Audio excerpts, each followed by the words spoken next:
Hello అండి. ఇప్పుడు చెప్పబోయే కథ పేరు ఆర్టిస్ట్. ఈ కథని రచించిన వారు ఉదయబాబు గారు. ఇక కథలోకి వెళ్ళిపోతే, పూజ పూర్తయ్యాక హాల్లో సోఫాలో కూర్చుని కోడలు పట్టుకు వచ్చిన కాఫీ తాగుతూ హాల్ అంతా పరిశీలించాను. గతంలో నేను వచ్చినప్పుడు లేని ఎక్వేరియం హాల్లో ప్రత్యేకంగా కనిపిస్తూ తనదైన శైలిలో నన్ను చాలా ఆకర్షించింది.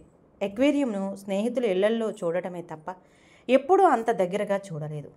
దాదాపు 3 అడుగుల పొడవు ఉన్న గాజు పెట్టెలు, గులకరాళ్ల మధ్య అక్కడక్కడ అమర్చిన ప్లాస్టిక్ చెట్ల మధ్య రంగురంగుల చేపల విద్యుత్ దీప కాంతిలో మెరుస్తూ ఎంతో చలాకీగా అటూ ఇటూ తిరుగుతున్నాయి. ఆ కాస్త ప్రదేశంలోనే అన్నీ తిరుగుతున్నా ఒకదానిని ఒకటి కనీసం పట్టించుకోకుండా తాము బతకటం కోసం తిరగాలి అన్నట్టు తిరుగుతున్నాయి, ఈనాటి సమాజ వాతావరణాన్ని ప్రతిబింబిస్తూ.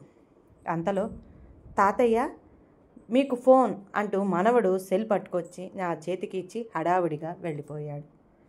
వాళ్ళమ్మ వాడి చేత హోంవర్క్ చేయిస్తుంది. మరి ఫోన్ అందుకొని హలో అన్నాను. హలో, చక్రవర్తి గారా? అవునండి, మీ నంబరు నాగభూషణం గారు ఇచ్చారు సార్. నా పేరు శ్రీనివాస్, కాస్టింగ్ డైరెక్టర్ని మాట్లాడుతున్నాను. రేపు రామోజీ ఫిలిం సిటీలో షూటింగ్ ఉంది. తెల్లవారుజామున 5 గంటలకు మీరు బయలుదేరవలసి ఉంటుంది. రాగలరా? అడిగాడు ఫోన్ చేసిన వ్యక్తి. నేను నిటారుగా అయ్యాను. వస్తాను సార్ అన్నాను ఉత్సాహంగా. మీరు ఎక్కడ ఉంటారు సార్? అబ్బాయి ఉంటున్న లొకాలిటీ చెప్పాను. అంత దూరం కాలనీ లోపలికి వ్యాన్ రావడం కష్టం సార్. ఎందుకంటే మీలా మిగతా కళాకారులను కూడా సేకరించుకొని మేం బయలుదేరాలి. ఒక పని చేయండి, తార్నక పెట్రోల్ బంక్ దగ్గరికి వచ్చేయండి. సరిగ్గా ఉదయం 5 గంటలకి ఉండాలి సుమా. నేను మీకు మళ్ళీ 11 గంటలు కాల్ చేస్తాను. ఫోన్ కట్ చేశాడు. ఈలోపు నా మనసు పరిపరి విధాల ఆలోచించసాగింది. మా నాన్న పుణ్యమా అని నా చిన్నప్పుడే నాకు నాటకాలంటే అభిరుచి ఏర్పడింది. ఆ అభిరుచితోనే మా ఊరి కళాకేంద్రంలోని నటులు కూడా నన్ను ప్రోత్సహించడంతో ఆ వేదిక మీద ఎన్నో సాంఘిక నాటకాలలో ప్రధాన పాత్రలు ధరించాను. ఎన్నో పరిషత్తుల్లో కూడా బహుమతులు పొందాను. నేను ఉద్యోగం చేసిన ఆ ఊళ్ళోనే నాగభూషణం వీడియోగ్రాఫర్గా ఉండేవాడు. మా ఇంట్లో చాలా ఫంక్షన్స్కు కూడా అతన్ని పిలిచాను. మా ఊర్లోనే కాకుండా పక్క ఊళ్ళో కూడా పెళ్లి ఫంక్షన్కు హాజరయ్యి వీడియోలు తీసేవాడు. ఆ సమయంలోనే మా ఊరి మిట్ట మీద జరిగిన షూటింగ్కి వచ్చిన సినీ పరిశ్రమకు చెందిన ఒక డైరెక్టర్ గారితో అతనికి పరిచయమైంది. ఆ సినిమాలో ఆ డైరెక్టర్ ఒక చిన్న పాత్ర కూడా ఇచ్చాడు. దాంతో అతని పట్టుకొని హైదరాబాదు వస్తూ పోతూ చిన్న చిన్న వేషాలు వేశాడు. ఇలా అక్కడో కాలు ఇక్కడో కాలు ఎందుకని స్నేహితుల సలహా ఇవ్వడంతో హైదరాబాదు మకాం మార్చేశాడు. ఈ మధ్య సినిమాల్లోనూ టీవీ సీరియల్స్లోనూ 5 నిమిషాలుండే పాత్రలో ఎక్కడో ఒక చోట కనిపిస్తూనే ఉన్నాడు.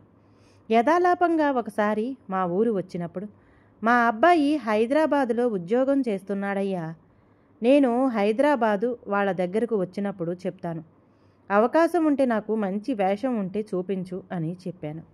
అబ్బాయి ఇంటికి వచ్చి 4 రోజులైంది. వచ్చాక నాగభూషణానికి ఒకసారి ఫోన్ చేశాను. నా ఫోటోలు 2-3 యాక్టింగ్ వీడియోలు కూడా పంపాను. దాని ఫలితమే ఈ పిలుపు. అన్నట్టుగానే శ్రీనివాస్ దగ్గర నుంచి 11 గంటలకు ఫోన్ వచ్చింది. సార్, తెల్ల పంచెలు 4, తెల్ల చొక్కాలు లేదా లాల్చీలు 4 బ్యాగులో సర్దుకొని ఉదయమే 5 గంటలకల్లా మీరు తార్నక పెట్రోల్ బంక్ దగ్గర సిద్ధంగా ఉండండి. నేను వ్యాన్ నెంబర్ మీకు మెసేజ్ పెడతాను. ఆ నెంబర్కి కాల్ చేసి ఆ వ్యాన్ అందుకోండి. మీతో పాటు ఇంకా 6 కళాకారులు కూడా వస్తారు. మళ్ళీ మళ్ళీ మీకు ఫోన్ చేయడం నాకు కుదరదు. తప్పక వస్తారు కదా అన్నాడు. సరే అలాగే అన్నాను. ఇలా 4 పంచెలు 4 చొక్కాలు అంటే నాగభూషణ నాకు పెద్ద వేషమే ఇప్పించాడన్నమాట. స్నేహం కృతజ్ఞత అంటే అలా ఉండాలి అనుకున్నాను. 4-5 పెద్ద వేషాలు వేస్తే కుర్రాడు దగ్గరే శాశ్వతంగా ఉండిపోయి నా అభిరుచికి తగ్గట్టు ఓపిక ఉన్నంతకాలం 4 వేషాలు వేసుకొని బతికేయొచ్చు అనుకున్నాను. ఆ రోజంతా ఇంచుమించు అస్తవ్యస్తంగానే ఉంది నా మనసు. నా నటనానుభవాన్ని అంతటినీ కూడా మరీ మరీ జ్ఞాపకం చేసుకుంటూ రోజంతా గడిపేశాను. రామోజీ ఫిలిం సిటీలో షూటింగ్ అంటే అబ్బాయి కూడా చాలా సంతోషించాడు. మరుసటి రోజు ఉదయం వాడే నన్ను తార్నక పెట్రోల్ బంకు దగ్గర దిగవిడిచాడు. సార్, చక్రవర్తి గారా, ఎక్కడున్నారు సార్? అది వ్యాన్ డ్రైవర్ నుంచి ఫోన్. నేను ఎక్కడ నిలబడి ఉన్నది చెప్పాను. నేను మెట్టగూడులో ఉన్నాను సార్, 5 నిమిషాలలో మీ దగ్గరికి వస్తాను అని ఫోన్ కట్ చేశాడు అతను. మరో 10 నిమిషాల్లో అప్పటికే 3 కళాకారులు ఉన్న వ్యాన్లోకి ఎక్కిన నాతో మరో 3 కళాకారులను ఎక్కించుకొని రామోజీ ఫిలిం సిటీ వైపు మన ప్రయాణం సాగిపోయింది. దారిలో నా వెనుక కూర్చున్న కళాకారుణ్ణి అడిగాను, ఏం షూటింగ్ అని. ప్రస్తుతం లెజెండ్స్గా కీర్తింపబడుతున్న ప్రముఖ హీరో హీరోయిన్ల కొత్త చిత్రమని, అందులో హీరోయిన్ మీద పాట చిత్రీకరణ జరిగే సన్నివేశమని చెప్పారు ఆమె చెప్పిన హీరో హీరోయిన్ల పేర్లు వింటూని నా అదృష్టానికి పొంగిపోయాను. మేము రామోజీ ఫిలిం సిటీలో లొకేషన్కి చేరుకునేసరికి ఉదయం 7 గంటలైంది. వ్యాన్ దిగిన వెంటనే కళాకారులందరం కాస్టింగ్ డైరెక్టర్ దగ్గరికి వెళ్ళాం. మమ్మల్ని అందరినీ చూసి అతని సంతృప్తితో తల పంకించాడు. ఎవరెవరితోనో ఫోన్ మాట్లాడుతూనే శ్రీనివాసన్ అందరిలోనూ, ముఖ్యంగా పూర్తి తెల్ల జుట్టుతో ఉన్న నన్ను పైనుంచి కింద దాకా చురుగ్గా గమనిస్తూనే ఉన్నాడు. ఫోన్ మాట్లాడటం పూర్తయ్యాక నా దగ్గరకు వచ్చి, మీరు డైలాగ్స్ చెప్పగలరా సార్ అని అడిగాడు శ్రీనివాసన్. అంటే నా వీడియో క్లిప్పింగ్స్ అతనికి నచ్చాయన్నమాట. నేను డైలాగ్ ఆర్టిస్ట్ని బాబు అన్నాను, తన్నుకొస్తున్న సంతోషాన్ని ఆపుకుంటూ. మీరు తీసుకొచ్చిన డ్రెస్సెస్ చూపించండి అని అడిగాడు. అందరం చూపించాం. అతను సంతృప్తి వ్యక్తం చేశాడు. మరో అరగంటలో అందరము వెళ్ళి కాఫీ పలహారాలు స్వీకరించి వచ్చాము. అసిస్టెంట్ డైరెక్టర్ మా దగ్గరగా వచ్చి మా ఆహార్యం ఎలా ఉంటుందో వివరించి దానికి తగ్గ బట్టలు ధరించి తనకు చూపించమన్నాడు. అరగంటలో మేమంతా తయారయ్యి మేకప్ వేసుకున్నాం. మమ్మల్ని చూసి అసిస్టెంట్ డైరెక్టర్ సంతృప్తి పడ్డాడు.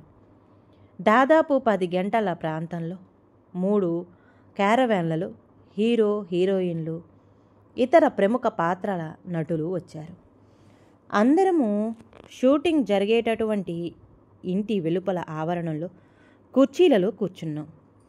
అప్పుడు అక్కడ చేరిన కళాకారులు అందరినీ చూసి ఆశ్చర్యపోయాను. దాదాపు 100 మంది పైగా ఉన్నారు. వారిలో స్త్రీలు 5 ఏళ్ల పిల్లల నుంచి 60 ఏళ్ల ముత్తైదుల వరకు ఉన్నారు.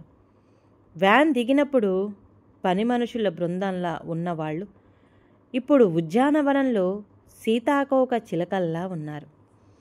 ఇక మగవాళ్ళు అయితే తెల్ల పంచలు చొక్కాలు కట్టుకొని తమ ఒళ్ళు తాము మోసుకోలేక కొత్తగా నడక నేర్చుకుంటున్న చిన్న పిల్లల నడకతో రొప్పుతూ ఆయాసపడుతూ నడిచేవారు కొందరైతే, 50 ఏళ్ళు వచ్చిన 35 ఏళ్ల కుర్రాళ్లలా రంగులు వేసుకుని జూనియర్ పురోహితుల్లా మరికొందరు తమకు పరిచయం ఉన్న వారితో తాము గతంలో నటించిన చిత్రాలలోని తమ ఫోటోలను ఒకరికొకరు చూపించుకుంటూ ఫోన్ నెంబర్లు షేర్ చేసుకుంటూ కనిపించారు. అసిస్టెంట్ డైరెక్టర్ ముందుగా స్త్రీలందరినీ వారి వారి వయసుల ప్రకారం 7-8 రకాలుగా వర్గీకరించి అందరినీ క్రమ పద్ధతిలో పూజా మందిరం చుట్టూ వరుసలో కూర్చోబెట్టాడు. హీరోయిన్ వారి మధ్యలో నుంచి వచ్చి తనకు ప్రత్యేకంగా ఏర్పాటు చేసిన స్థానంలో కూర్చుంది. పాట షూటింగ్ అంతా పూర్తయ్యేసరికి మధ్యాహ్నం 2 గంటలైంది. ఈలోగా కాస్టింగ్ డైరెక్టర్ మమ్మల్ని వెళ్ళి భోజనాలు చేసి రమ్మన్నారు. పాట పూర్తయిన అనంతరం అక్కడే జరిగిన సన్నివేశంలో ముందుగా క్యారెక్టర్ ఆర్టిస్టులందరికీ 5 కుర్చీలు వేసి వారి వెనుక స్థానంలో మమ్మల్ని ఒక పద్ధతి ప్రకారం కుర్చీలో కూర్చోబెట్టారు. అప్పటికే సూపర్ హిట్ చిత్రాలు తీసిన డైరెక్టర్ గారి క్రమశిక్షణాయుతమైన దర్శకత్వంలో అక్కడికి చేసిన 5 పాత్రధారులు అద్భుతంగా సన్నివేశాన్ని రక్తిగట్టించారు. దాదాపు 7 గంటల ప్రాంతంలో షూటింగ్ పూర్తయిపోయింది. మేకప్ తీసేసి ఎవరి దుస్తులు వాళ్ళు ధరించి వచ్చిన వ్యాన్లోనే వారిని ఎక్కి కూర్చోమన్నారు. వెళుతున్నామని చెప్పడానికి కూడా కాస్టింగ్ డైరెక్టర్కు ఎక్కడా కనిపించలేదు. అప్పటికి అర్థమైంది నాకు, మా 7 కళాకారులను ఎందుకు తీసుకున్నారు. నా నరాలన్నీ కుచించుకుపోయినట్లుగా అనిపించి తీవ్రమైన నడుము నొప్పితో పాటు నన్నెవరో తీవ్రంగా అవమానించిన బాధ. ఒక్కసారిగా నేను నమ్ముకున్న అలనాటి నాటక రంగం సమాజానికి ఏ రకమైన సేవలు అందించిందో గుర్తు చేసుకుంటూ ఆలోచనలో పడ్డాను. ఆనాటి నాటక రంగం మన సాంస్కృతిక వారసత్వానికి ప్రతిబింబమై నిలిచింది. ఆ కాలంలో నాటకాలు ప్రజలకు వినోదం మాత్రమే కాక ఆలోచనకు, మార్పుకు దారితీశాయి. సామాజిక, నైతిక, ఆధ్యాత్మిక విషయాలను సులభంగా ప్రజల ముందుకు తెచ్చిన ప్రధాన వేదికగా నిలిచాయి. పౌరాణిక, చారిత్రక కథలను ఆధారంగా తీసుకొని రచించిన నాటకాలు ధర్మం, న్యాయం, సత్యం వంటి విలువలను ప్రతిబింబించాయి.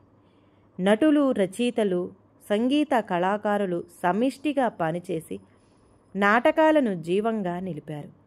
అప్పటి సాంకేతిక పరిమితుల మధ్య కూడా కళాకారులు తమ హావభావాలతో, స్వర మాధుర్యంతో ప్రేక్షకులను అమితంగా ఆకట్టుకున్నారు.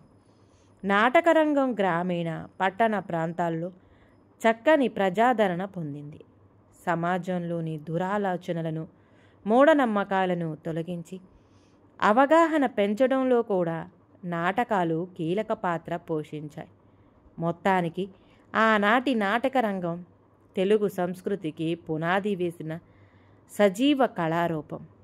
అది మన విలువలకు, మనసులకు వెలుగునిచ్చిన అజరామరమైన సాంస్కృతిక సంపద.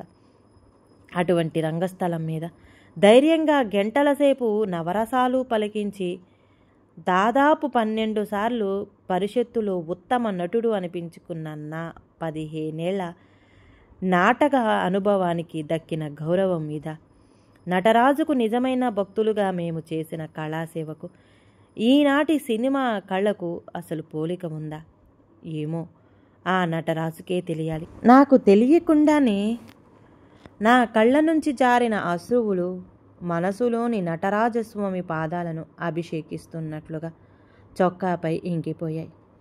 మాతో బయలుదేరిన వ్యాన్ మేము ఎక్కిన స్థానంలో మమ్మల్ని దిగవిడిచి వెళ్ళిపోయింది. అబ్బాయి వచ్చి నన్ను ఇంటికి తీసుకువెళ్ళాడు. ఇంటికి వెళ్ళి భోజనం చేశాక సెల్ ఫోన్ తీసి చూశాను. కాస్టింగ్ డైరెక్టర్ ఫోన్ పే చేసినట్టు 2000 రూపాయలు నా అకౌంట్లో జమ అయినట్టు సందేశం కనిపించింది. షూటింగ్ ఎలా జరిగింది నాన్న? అబ్బాయి అడిగిన ప్రశ్నకి జరిగినది వివరించాను. అంతలో శ్రీనివాసన్ ఫోన్ చేశాడు. మరలా ఎల్లుండి షూటింగ్ ఉందని, రావడానికి సిద్ధంగా ఉండమని. అబ్బాయి చేత సమాధానం చెప్పించాను. బంధువులు ఎవరో పోవడంతో నాన్నగారు రేపు ఉదయం సొంత ఊరికి వెళ్ళిపోతున్నారు సార్ అని. అంతలో మనవడు ఎక్వేరియం నుంచి బయటికి తీసిన అరచేతిని చూపిస్తూ, అయ్యో డాడీ, ఎక్వేరియంలో బంగారు రంగు చేప చచ్చిపోయింది అన్నాడు. అవును అవును నాన్న, చేప చచ్చిపోయింది అని విరక్తిగా నవ్వుకున్నాను. ఈ కథ కనుక నచ్చితే ప్లీజ్ అండి లైక్ చేయండి. అలాగే ఛానల్ని సబ్స్క్రైబ్ చేసుకోవటం మాత్రం మర్చిపోమాకండి. మీ విలువైన అభిప్రాయాన్ని కామెంట్ బాక్స్లో కామెంట్ చేయండి. అందరికీ ధన్యవాదాలండి.